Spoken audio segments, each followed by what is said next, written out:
बचपन से ही तारों भरी रातें हमें आकर्षित करती रही हैं। शायद आपने भी इन तारों को देखकर कई सवाल अपने मन में उठाए होंगे, जैसे कि आकाश में कितने तारे हैं, ये कैसे बने, क्या कोई आकाश के अंत तक पहुंच सकता है। ऐसे कई सवाल आज भी आपके मन में होंगे। इस अध्याय में आप जानेंगे कि ये ट्विंकलिंग लिटिल स्टार्स कैसे बने, और इसी के साथ आप पृथ्वी की उत्पत्ति और विकास की कहानी भी पढ़ेंगे। Early theories, origin of the earth. पृथ्वी की उत्पत्ति को लेकर कई दार्शनिकों और वैज्ञानिकों ने अपने अपने हाइपोथेसिस दिए। इनमें एक प्रचलित और प्रारंभिक विचार जर्मन फिलोसोफर इमैनुअल कंट का था, जिसे बाद में मैथमेटिशियन लपलेस ने 1796 में रिवाइज किया। इसे नेबुलर हाइपोथेसिस कहा जाता है। इस हाइपोथेसिस के अनुसार प्लैनेट्स एक क्लाउड से बने थे जो एक यूथफुल सन के चारों ओर था और धीरे धीरे रोटेट कर रहा था। 1950 में ऑटो श्मिट और वेज़स्कार ने इस हाइपोथेसिस को थोड़े अलग तरीके से रिवाइज किया। उन्होंने माना कि सन के चारों ओर सोलर नेबुला था, जिसमें ज्यादातर हाइड्रोजन और हीलियम थे, साथ ही कुछ डस्ट भी थी। पार्टिकल्स के फ्रिक्शन और कोलिजन से एक डिस्क शेप्ड क्लाउड बना और प्लैनेट्स का निर्माण अक्रीशन की प्रक्रिया से हुआ। हालांकि बाद में वैज्ञानिकों ने सिर्फ पृथ्वी या प्लैनेट्स की उत्पत्ति की बजाय पूरे यूनिवर्स की उत्पत्ति पर ध्यान केंद्रित करना शुरू कर दिया। Modern theories, origin of the universe. Universe की उत्पत्ति को लेकर सबसे प्रचलित विचार बिग बैंग थियोरी है। इसे एक्सपैंडिंग यूनिवर्स हाइपोथेसिस भी कहा जाता है। एडविन हबल ने 1920 में यह एविडेंस दिया कि यूनिवर्स एक्सपैंड कर रहा है। समय के साथ गैलेक्सीज एक दूसरे से दूर होती जा रही हैं। आप खुद एक्सपेरिमेंट कर सकते हैं कि एक्सपैंडिंग यूनिवर्स का मतलब क्या है। एक बलून लीजिए और उस पर कुछ पॉइंट्स मार्क कीजिए जो गैलेक्सीज को दर्शाएं। अब जैसे ही आप बलून को फुलाना शुरू करेंगे, वो पॉइंट्स एक दूसरे से दूर होते दिखाई देंगे। इसी तरह गैलेक्सीज के बीच की दूरी बढ़ रही है, जिससे यूनिवर्स का एक्सपैंडिंग होना सिद्ध होता है। हालांकि बलून का एग्जाम्पल पूरी तरह सही नहीं है, क्योंकि बलून पर जो पॉइंट्स हैं वो भी एक्सपैंड होते हैं, जबकि वैज्ञानिक मानते हैं कि गैलेक्सीज खुद एक्सपैंड नहीं हो रही हैं, सिर्फ उनके बीच की स्पेस बढ़ रही है। बिग बैंग थियरी के अनुसार यूनिवर्स के विकास के निम्नलिखित स्टेजेस माने गए हैं।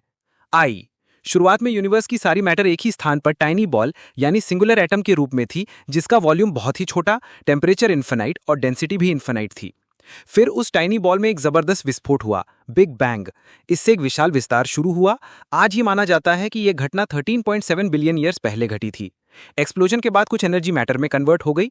पहले कुछ सेकंड में रैपिड एक्सपेंशन हुआ, फिर धीरे धीरे ये गति कम हो गई। बिग बैंग के 3 मिनट के अंदर सबसे पहले एटम बनने शुरू हो गए।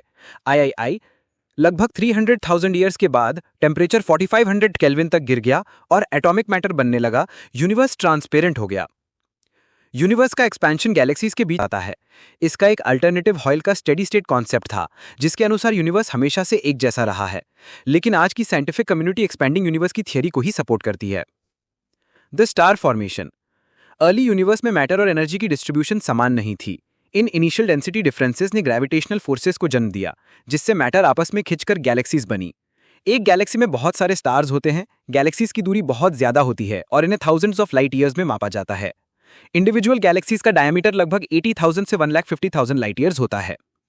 एक गैलेक्सी बनने की शुरुआत हाइड्रोजन गैस के बहुत बड़े क्लाउड यानी नेबुला से होती है।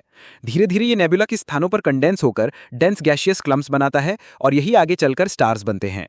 स्टार्स का निर्माण लगभग 5 से 6 बिलियन ईयर्स पहले माना जाता है। नोट: लाइट ईयर दूरी की इकाई है, समय की नहीं। लाइट की स्पीड होती है 3 लाख किलोमीटर पर सेकंड। एक वर्ष में लाइट जितनी दूरी तय करती है वो light year equals to 9.46 into 10⁻12 kilometre होती है। सन और अर्थ के बीच की मीन डिस्टेंस 1,49,59,800 किलोमीटर होती है, जो लगभग 8.311 मिनट्स की लाइट ट्रैवल डिस्टेंस है। Formation of planets. प्लैनेट्स के निर्माण के निम्नलिखित स्टेजेस माने गए हैं।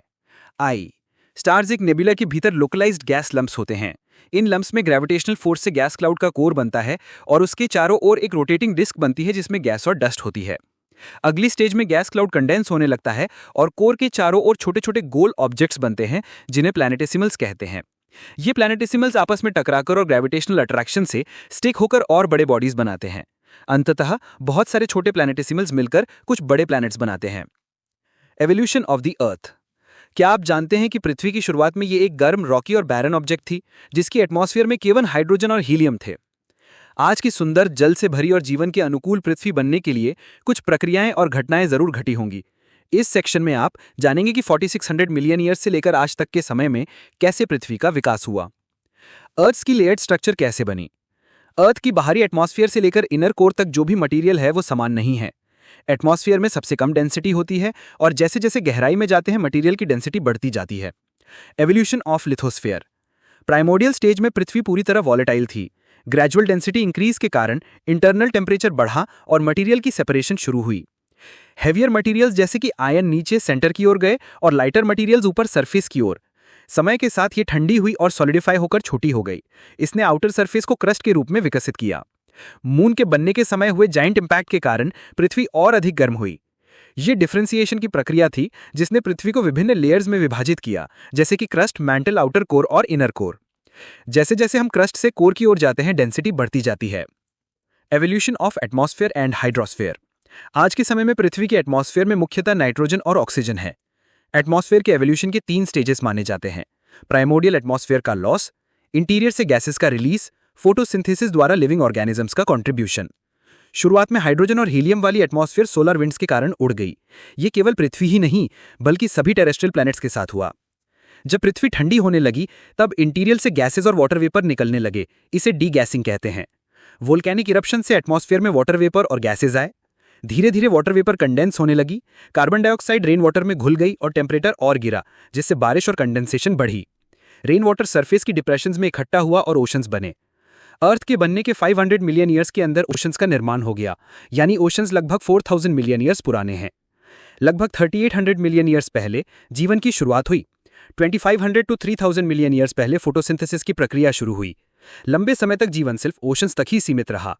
ओशंस में ऑक्सीजन जमा होने लगी और लगभग 2000 मिलियन ईयर्स पहले ऑक्सीजन एटमॉस्फेयर में आने लगी।